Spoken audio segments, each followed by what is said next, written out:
Uh, at the NCC, we do have a committee, a working group on anti-corruption. A lot of the work that we do, what I've outlined regarding the streamlining of procedures, we thought is really working on trying to minimize or reduce the opportunities for corruption. No? But directly related to the Ombudsman, we'd like to support the program where they have focused on certain high-profile cases and to speed up on the cases, and we've tried to keep track of what these high-profile cases are. The other thing where we have sat down with the Ombudsman with some discussion has been on the amendments to the law with respect to asset forfeiture, to expand its powers in that regard. We've also teamed up actually in the past already with the Ombudsman working on topics to build up its commitment to UNCAC and to work with the APEC Code of Conduct on integrity, and to bring in the Integrity Initiative Program as well, working with the Ombudsman. I can't think of anything except that as a citizen, really, that all that we ask from the Ombudsman is really more speed, more than we are seeing, and I think they already have an improved record in terms of prosecution and filing of charges at the Sandigan Bayan. I think what we need to do is really support the Ombudsman in pushing those cases. Okay, let me summarize. You want the Ombudsman to be faster? Yes. And you want to give her more support with the Sandigan Bayan, is that it? Not really with the Sandigan Bayan. I mean, that's independent. We don't get involved in that. But I think certainly in keeping track of the cases and in publicizing the cases that are important, that are high profile, and its success and failure rate on the cases. Thank you. Now we go to Normita. Normita, will you please tell us? She's not here. I will tell her. Okay. The PGS committee of the Philippines. What do you want her to do for you, and what can you do for her, for the office, meaning the office of the Ombudsman? As I stated in my speech earlier, we would like strict regulation also of the CPAs in the government sector. And how will the Ombudsman be able to do that? I mean, can you be more specific in your request so that, yeah. I think I would like to answer first your question on how we could help, how we could help the Ombudsman. Yes. I think the PGS committee of the Philippine Institute of Certified Public Accountant could spearhead in providing a support committee in providing technical advisory, providing an advisory committee which will support them in their investigations. We could provide voluntary services in voluntary auditing services. Yeah. Yes. Okay, that's a very good concrete step. What else? And is that it? Yeah. Okay. Thank you. Now now that we have that. And as soon as she comes back, okay, yeah, because I want to give you time to be able to make a response. Let me just summarize for you, no? Nelly talked about an internet complaint desk. Of course, Marites Vitug asked for a policy disclosure and ano pa? Policy disclosure policy and your presence in the social media, and yeah, your presence in she wants more presence in the social media, and then of course she's prepared to, and she's also asking you to please read her reports and work on it. In other words, she's asking you for motu proprio moves on your part, and yeah, and see, Bill said he's going to help you. He was a little confused as to how he was going to help you. How are you going to help her again? Let me- Let me just add to that. No, no, no. Winnie. Please, one sentence, Okay. because we want to open this. Yeah, well, as I said before, we have worked with the ombudsman to He wants look at more the speed from you. The amendment on the asset forfeiture and the expansion of the ombudsman's powers. That's something that they had come to us, and I think they have draft legislation that we are going to review with an eye to supporting that. In return for their support, they want to have more speed from you. They are not happy with the speed with which you are working. I mean, it's a legitimate. Well, it's a legitimate. let me just add, Winnie, just to you're not. provide You're context. okay No, with that. we want more speed. No, we want more speed. What I'm saying is that there has been an improvement. I just don't get me wrong. There has been an improvement. It's night and day between this ombudsman and the last ombudsman. But I think what the public is looking for and Is what more we look speed. for is more speed. Okay. I would also like to just add on the matter of audits, and I have suggested this before to other agencies. I think we need to somehow raise money and get more support to train forensic auditors, because And are you many of willing these to fund cases- that? Well, Is the business community willing to I fund have that? suggested to the business community that we should. Have they said yes? I have to ask them. All right. They are the ones to respond. He's going to try to get the business community to finance. That's his help to you. And then finally, Normita said that they were offering voluntary. They were going to offer, or are you offering it now? Are you doing this officially? You're offering the services of PICPA auditors, on a voluntary basis, pro bono, to help you in your accounting, well, essentially in forensic accounting. Yes? Got that? And what do you want from them? You didn't say. It's okay. They wanted you to regulate them, more professional regulation, and I Actually, suggested that it was not your It's role not to do the that. Office of the Ombudsman who should regulate us, but it's the that's PRC right. and the Board of Okay, now we will open the forum, and we hope that you will ask very succinct questions because we've got like 15 minutes left. Come on, folks, I have 10,000 questions. Yeah. Go ahead, please. There's a mic right there. Yes, my name is Julian. Mike.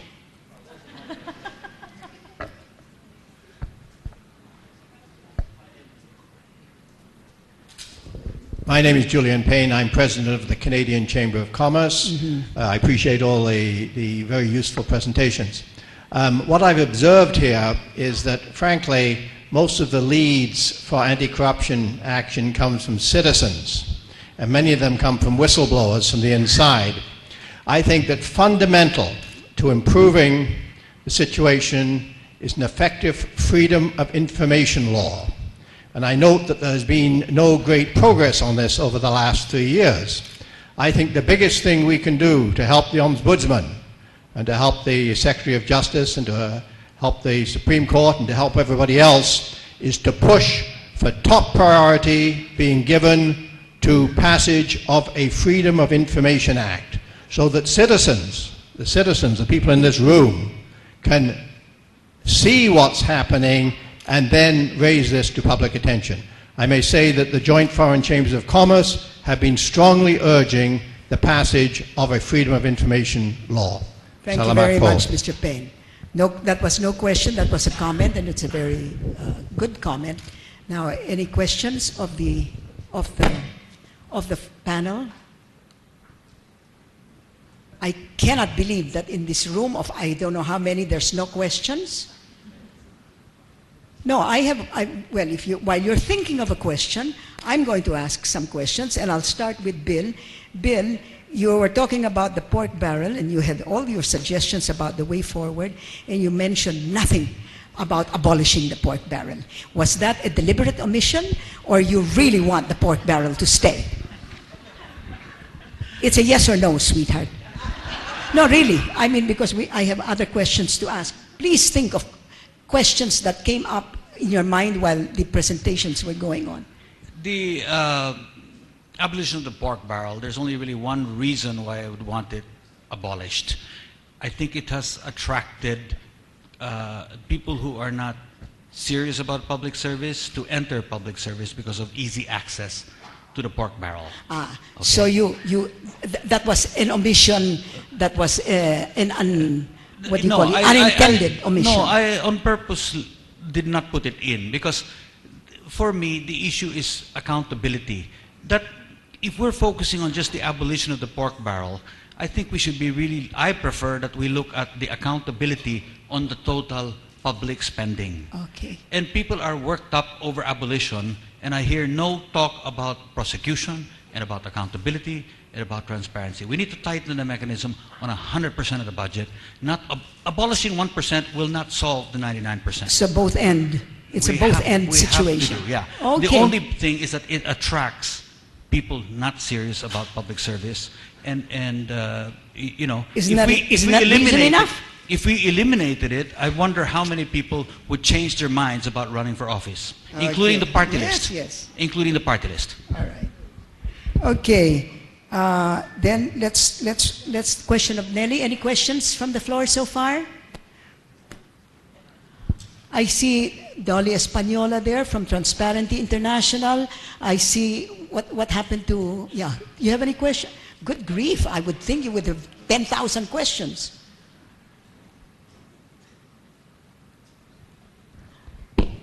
My question is, while we have been accusing that there is a misuse of this system of dispersing pork barrel, what is the best way that we will be able to maximize, first, the prosecution because of wrongdoing, and then reformation because we cannot really do away completely with the pork barrel, as there are also reasonable use of the pork barrel. That is my question. And who do you want to answer that? I would like to have Ms. The Bidu, ombudsman. The Ms. ombudsman Bidu, should answer or that. the ombudsman, or Okay, you answer whoever it. is ready to answer that question. Thank you. Can you answer her question? Because that's really yours. I will only comment with respect to the prosecution of this. Whoever will be indicted or whoever will be asked to respond to these charges. All right, so before we ever charge the prospective respondents in court, we have to have fact-finding investigation. In other words, we have to have a case build up. It's like going to battle. You cannot go to war or to battle without any ammunition. Hindi naman pwede na lang huhula-hulaan mo lang. Because whatever we find in our fact-finding investigation and preliminary investigation will be passed upon by the courts, Sandigan Bayan or the regular courts. If we come up with this sloppy presentation of the case or evidence which does not meet the standards of the court, pagtawanan kami, you just can file a case just for the heck of filing. Now, specifically with respect to these PDAF cases, the NBI is now conducting fact-finding investigation, and the Office of the Ombudsman is conducting parallel investigation.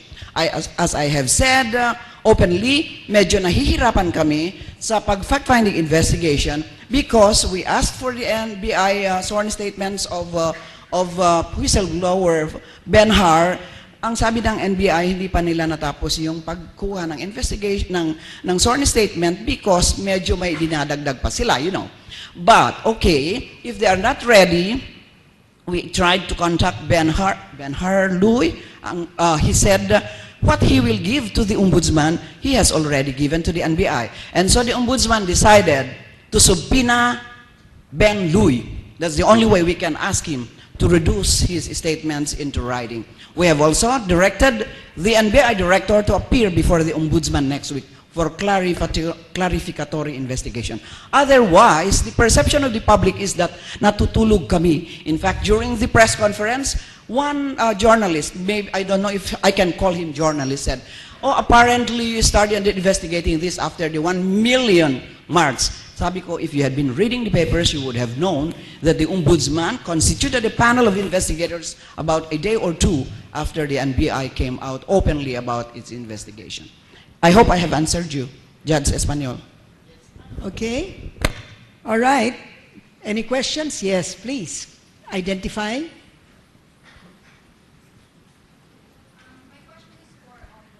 Mike.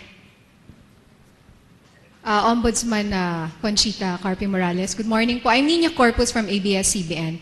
I'd just like to ask you what you think of the handling of Janet Napoles' surrender. Do you think it was proper for a president to escort a fugitive? Excuse me.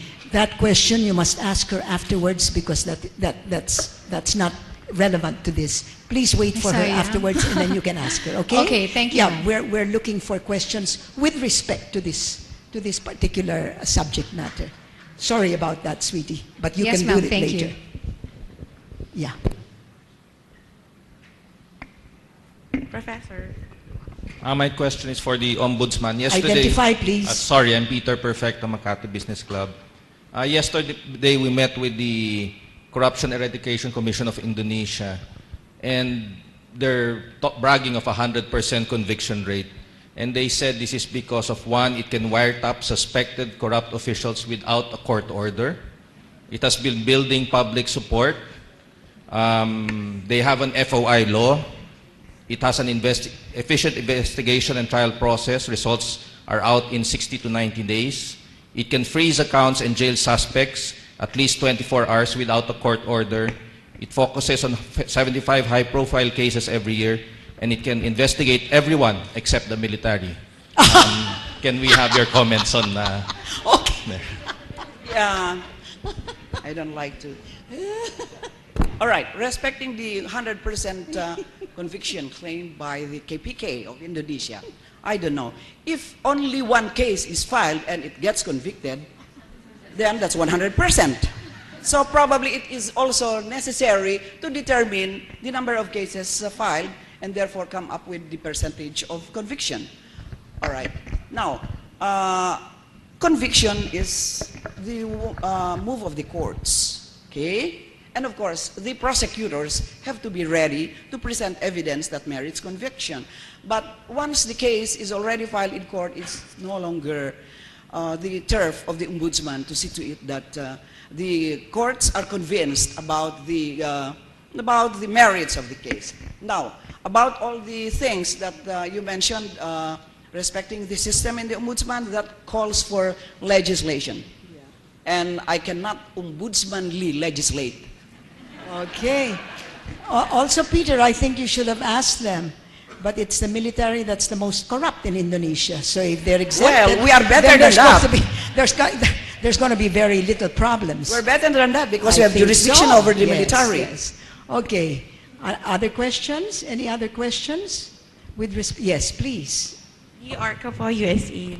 I just have a quick comment on KPK. I think they only prosecute about 50 cases a year. So my two questions for the Ombudsman. One po is, would she be considered to be very highly selective in prosecution, knowing that, you know, it will take a lot more effort to prosecute 100 people versus 5 highly, highly targeted subjects? And second, having been a former member of the Supreme Court, what are her thoughts? You know, what would be her ideas on how citizens can engage Supreme Court and the judiciary for speedier prosecution of cases?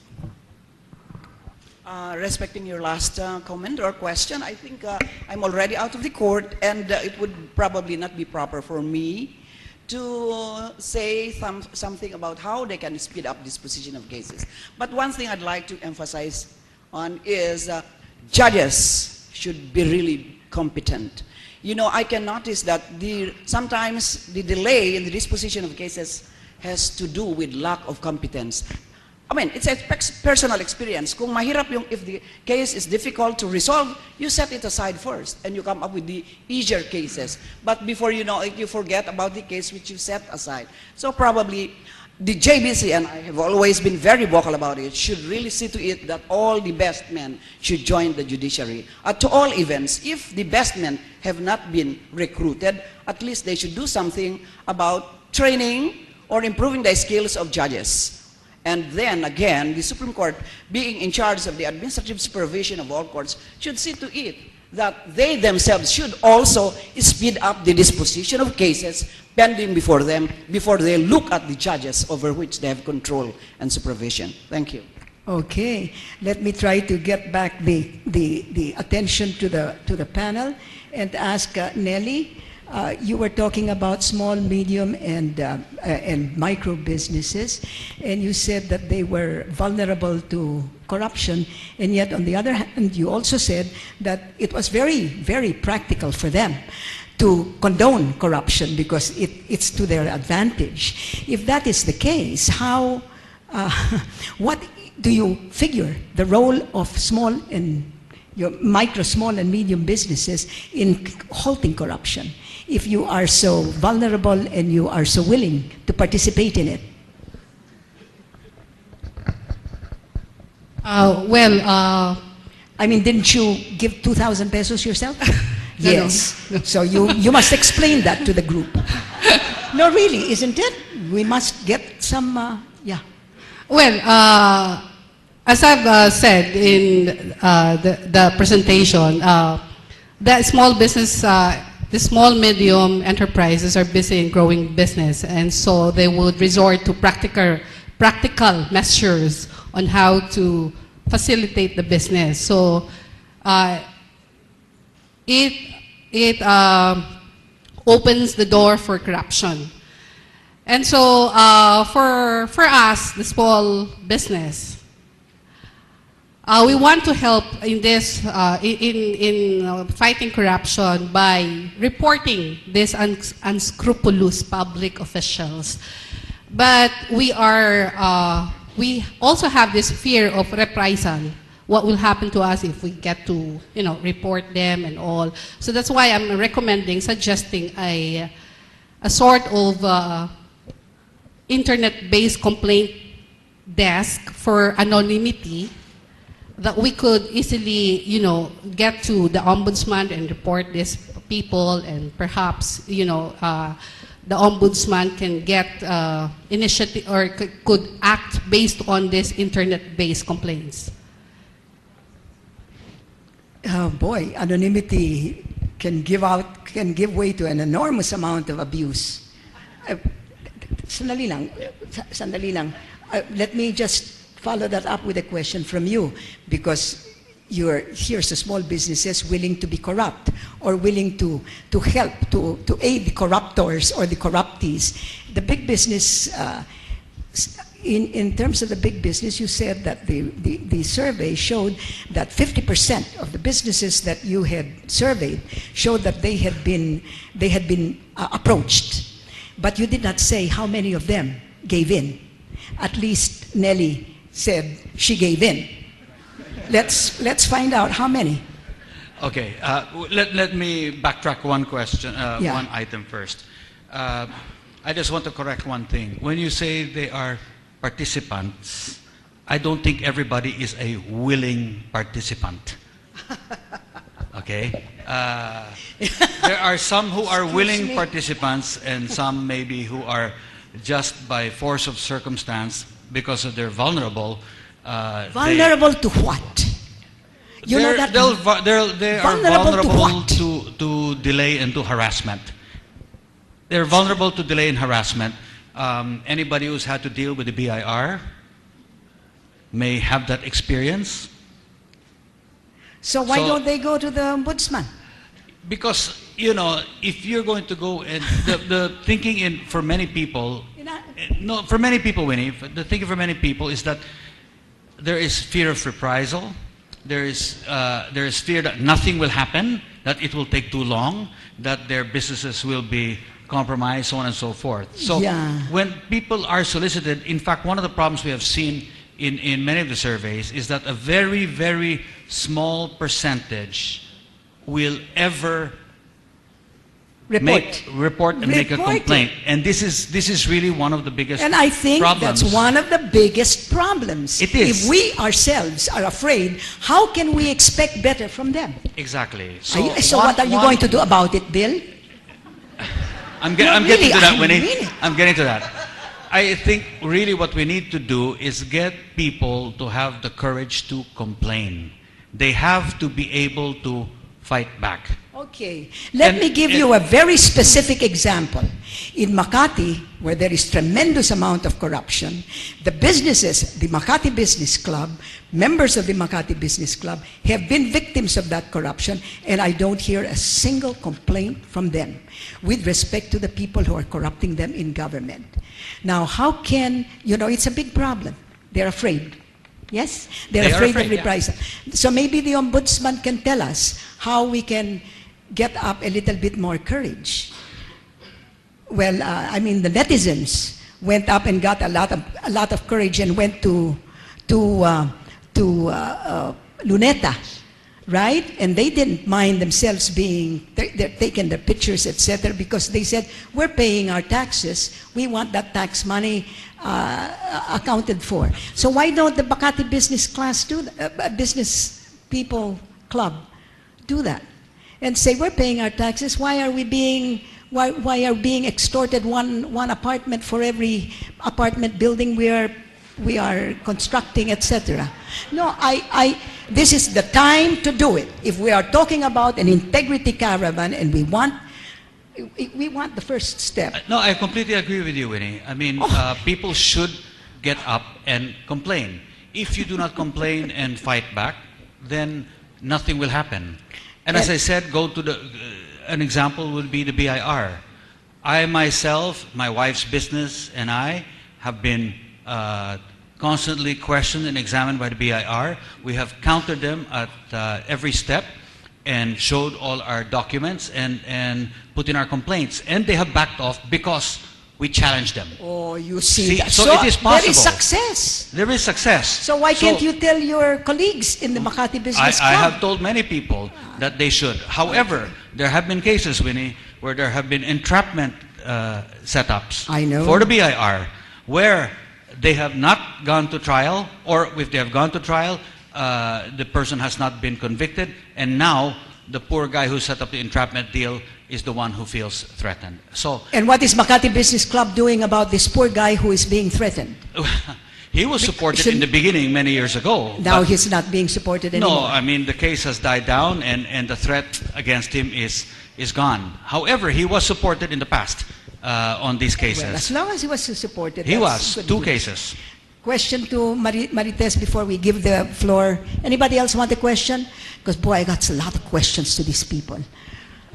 Marites, you said that the newspapers, the owners of newspapers have their own private agendas, etc. And therefore that is a source of corruption because they are using their position, they're abusing their position for personal gain, which is how the Ombudsman defines corruption. Okay. What do you think the Ombudsman should do, or what suggestions can you make for the Ombudsman to try to correct that situation, if it is possible? Or is it something that we must live with? Who is going to fight that particular situation? No, I think the internet is where people are going now. It's easy to set up. You don't need a lot of capital. So there's news websites which are operating now purely on the web, but it's really for the public maybe not to support these media organizations which are seen to be partial or supporting certain vested interests. It's beyond the Ombudsman, I think. In other words, what you do is that the people come up and be the countervailing power, yes. And you have the social media to help that. Because we're also self-regulated. So. Okay, oh God, now that, last question. Last question. I'd like to direct this to the SME speaker. You mentioned you were afraid, you're hesitant, you don't trust the system, that's why you don't report. And you play with a corruptor. Well, both Nelly, that's both Nelly and Bin. But what struck me really is your suggestion, and it's somehow lost in the discussion. Parang sinabi mo kanina, pwede ba magkaroon man ng a little bit of incentive for enterprises or SMEs that are doing good governance? I think you mentioned about something, a better credit rating. We do that. I'm not sure if you're aware of that, but we focus on your governance systems because we encourage you to have your records, your books in order so that you'll be less vulnerable sa mga magpipressure sa inyo. But it seems also that you're suggesting something else, some kind of incentivizing more activism from the victims. Parang yun yung gusto kong explore ngayon eh. How do we do that? How can we be less afraid? How can we realize some kind of integrity returns? Oo. Well, you know, why don't we throw that question open to the floor, since our panelists don't seem to know how to answer it? How can we get more people to get together so that they can, in unity there will be strength? Does anybody have a suggestion here among the group? Because this is a forum and you're supposed to make suggestions. Yes, Judge? Go ahead. After. I think we should have to join forces in seeing to it that the whistleblower law bill should be passed into law. And it should have more teeth rather than just protecting the witness. I think that is the number one solution to my mind. We should really join forces in seeing to it that the whistleblower bill can be passed into law, giving it more teeth, not just protecting or supporting by paying the witnesses their needs for transportation, maintenance, you mean and so on and so provisions forth. like the whistleblower cannot be fired, the whistleblower that there can be no retaliation from the government offices against the whistleblower? Yes. Is that what you want? Yes, that is what that's we a want. very good idea. What about you? No. The lady behind you. Did you want to give the mic? Okay. So sorry, I thought you were going to ask a question. Thank you. Okay. I think it's a very good question. As a business person, if I subject to this kind of bribe attempt, and I know that if I complain, I'm going to be threatened, and nothing's going to happen if I complain, then it's obviously I'm not going to do anything. I think the biggest thing that can be done is immediate action after a complaint. And that doesn't have to be by the Ombudsman. It could be by the department secretary following up. But there's got to be something that makes it worthwhile for me to complain. And if I'm on the one hand threatened by intimidation or slow service or anything else, and I have no possibility of anything happening, I'm not going to complain. That's right. So I think the number one thing is quick action by somebody in the government or the Ombudsman or the courts. It's probably the departments. Thank you. The ILG. Yeah. Does Well, that sound I'd like to good? add- Yeah, that's exactly the sentiment of many people. But, you know, we cannot live in a world where we're going to complain and expect action. So what we have found is that the complexity of a lot of these transactions lead to corruption. If we do not simplify and streamline these processes and automate a large number of them, then we cannot really eliminate all the opportunity. We have to reduce opportunity. And that's why we have concentrated on simplification of procedures. Whether you're talking of customs or tax payment or incorporation or going to court. Or we have to construction permits. Construction permits, registering property, hiring a worker, firing a worker, all have to be simplified. Okay. Well, we've gone way over time, and now it's the time for our Ombudsman to respond to whatever requests, whatever suggestions there are. Thank you very much. Everybody can go down now.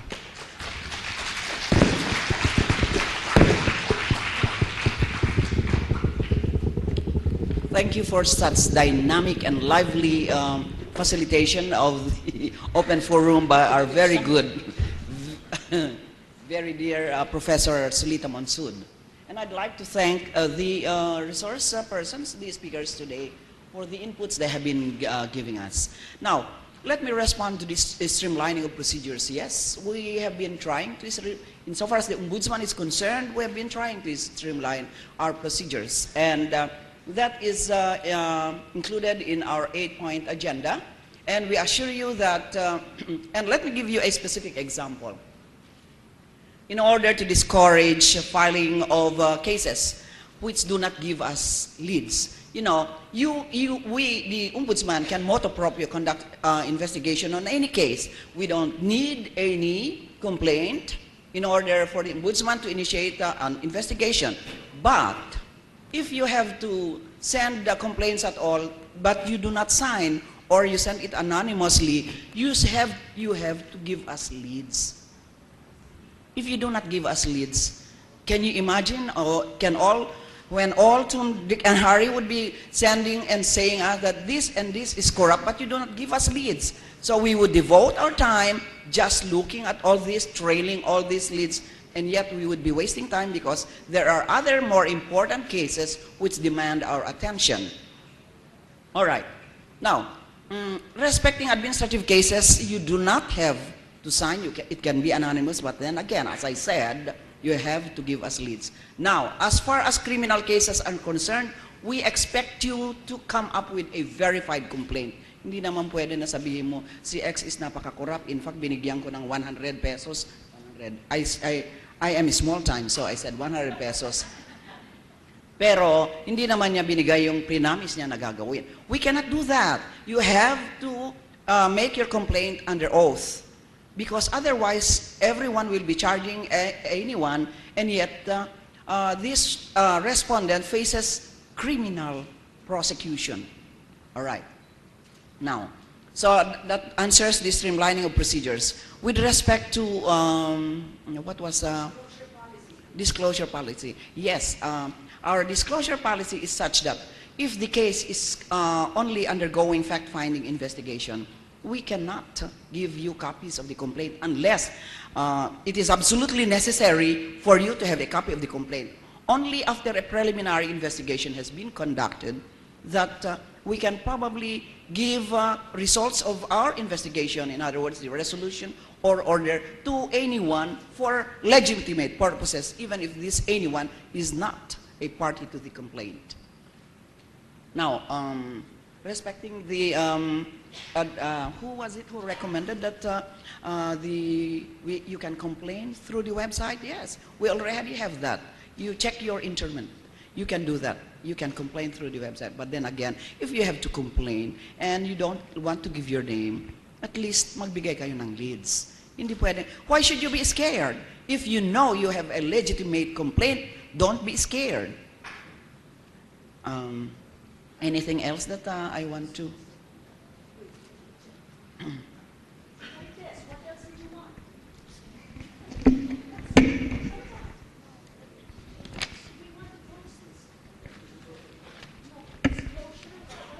I think Maritas also wanted optimal use of social media. All right? All right. Well, news reports, online or otherwise, are really rich sources of investigative leads. I assure you, Ms. Vitug, that you are held in high esteem in the office. And anything you complain about, we know that you validated them before you came out in print.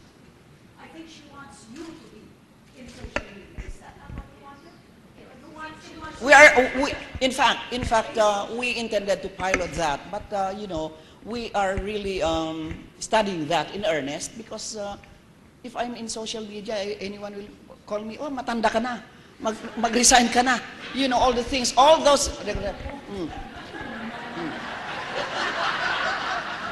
And it was on that account that I am old that prompted me to accept the nomination. Otherwise, I would be wallowing in luxury now, enjoying my hard-earned retirement fee. But sinabi nila, matanda raw ako, excuse me. But you are studying. I think it's a very good suggestion. Okay, as I said, we are studying that possibility. Okay.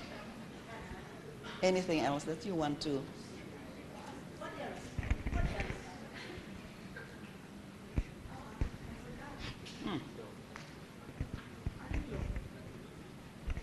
Well, anyway, we welcome the offer of the accountants to help us. Yes, ma'am. Very strong recommendation here, and I think everybody in this room agrees with it. What can you do as ombudsman to push the Freedom of Information Bill? I was telling Mr. Payne, the three furies. That means the COA chair, the Secretary of Justice, and I will probably come up with a recommendation to the President to speed up his decision respecting the passage of the Freedom of Information Bill. Okay, good.